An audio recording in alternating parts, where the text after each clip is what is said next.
उत्तर प्रदेश में आज चौथे चरण की वोटिंग के लिए शोर थम जाएगा। 23 फरवरी को 59 सीटों के लिए वोट डाले जाएंगे और इस चरण में बीजेपी के कई मंत्रियों के साथ रायबरेली और लखीमपुर खीरी में भी वोट डाले जाएंगे। हर बार की तरह इस दौर में भी सियासी मुद्दे बदल गए हैं और बीजेपी अखिलेश को आतंकियों के लिए नरम रवैया रखने पर घेर रही है। तो अखिलेश का कहना है कि बीजेपी के पास अब कोई मुद्दा नहीं है, इसलिए भारतीय जनता पार्टी मनगढ़ंत मुद्दे बना रही है।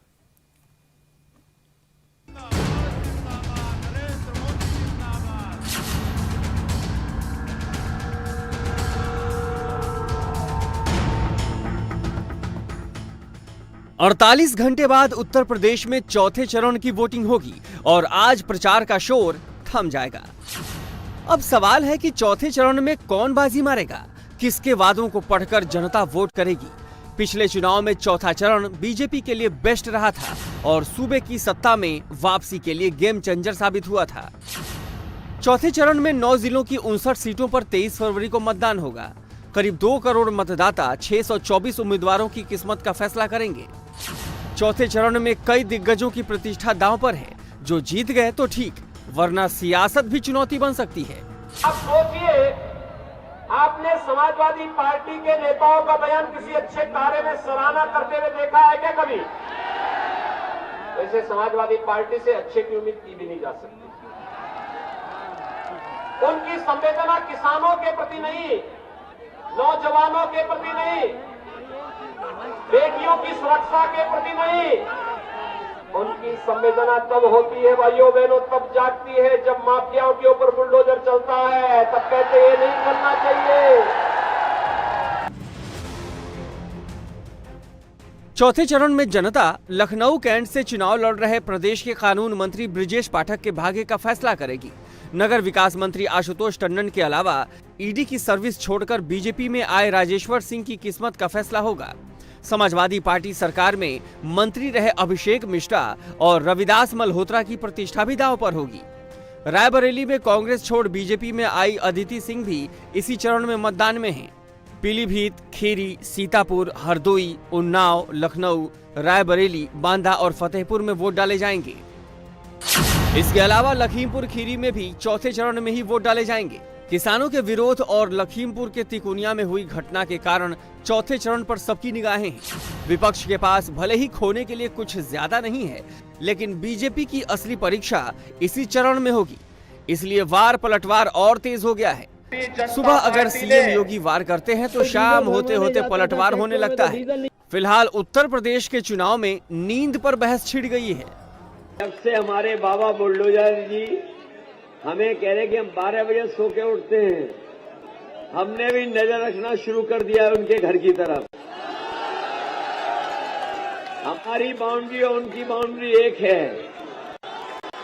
अगर वो हमें देख ले रहे हैं कि हम 12 बजे सो के उठते हैं, तो हम भी नजर रख करके देख रहे हैं कि समय समय पर वहां से धुआं उठता है।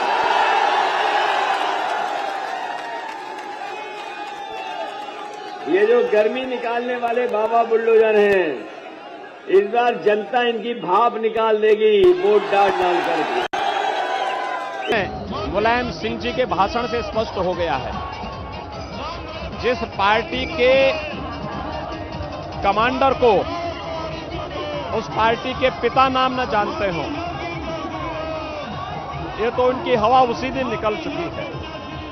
यानी हवा ही नहीं निकली, इनका धुआं भी निकल चुका है। विधानसभा चुनाव के चौथे चरण में ही समाजवादी पार्टी की शक्ति की परख होगी। दावा किया जा रहा है कि लखीमपुर कांड के बाद बीजेपी से छिटका वोट बैंक एकजुट हुआ है, लेकिन बीजेपी को लगता है कि ऐसा कुछ नहीं है। जनता अखिलेश के इतिहास को भी टटोल रही है और योगी सरकार के काम को भी।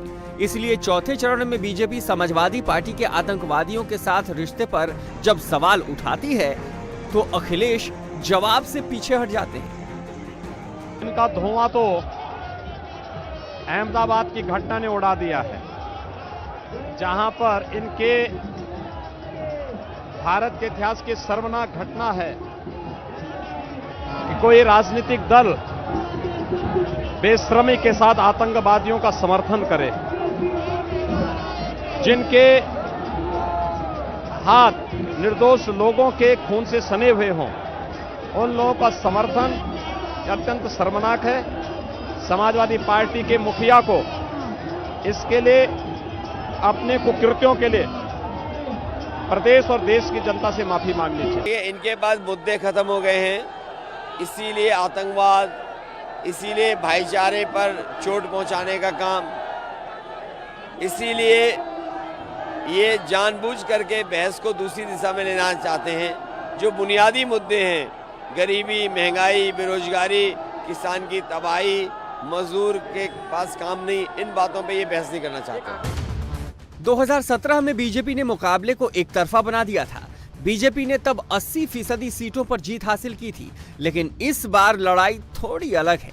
हर चरण में एक नए मुद्दे का आविष्कार होता है और उस पर आर पार की लड़ाई होती है। कल यूपी चुनाव में औरंगजेब भी आ गए और बंगाल की खाड़ी का भी इस्तेमाल हो गया। शिवराज सिंह ने कह दिया, जो पिता का नहीं हुआ वो जनता का क्या होगा।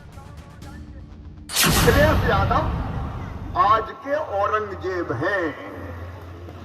आज के औरंगजेब जो अपने बाप का नहीं हुआ वो आपका क्या होगा।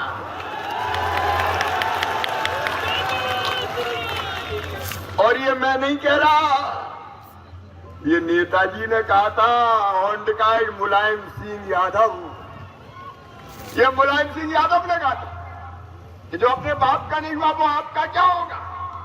मुख्यमंत्री बनाने का संकल्प सब कोशिश में लगे हैं कि चौथे चरण के चुनाव को वो जीत लें।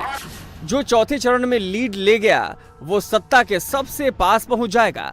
2 दिन पहले पीएम उन्नाव पहुंचे, 3 बार अखिलेश आ गए, कल शाम प्रियंका गांधी पहुंच गईं और अचानक से उन्नाव पीड़िता के घर पहुंच गईं। एक दलित लड़की की कुछ दिन पहले हत्या हो गई थी।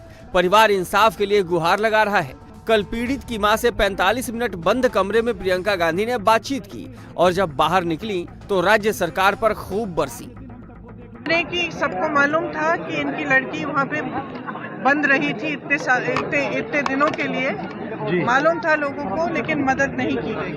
वो कह रहे हैं कि उनको पैसे वैसे किसी से नहीं चाहिए, कोई मुआवजा नहीं चाहिए। वो कह रहे हैं कि उनको न्याय चाहिए और किसी भी हद तक जाएंगे न्याय के लिए। प्रियंका जी की गरीब है, अपनी बेटी के लिए लड़ेंगे और न्याय, जब तक न्याय नहीं मिलेगा तब तक वो रुकेंगे।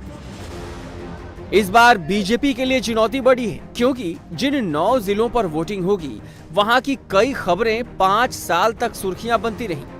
अब सवाल है कि बीजेपी क्या 2017 का परफॉर्मेंस दोहरा पाएगी? क्या योगी 2017 वाली जीत दिला पाएंगे या फिर अखिलेश चौथे चरण की लड़ाई में 21 हो जाएंगे? इंडिया टीवी हर वक्त हर जगह डाउनलोड करने के लिए सर्च करें India TV news Google play store या ऐप स्टोर पर।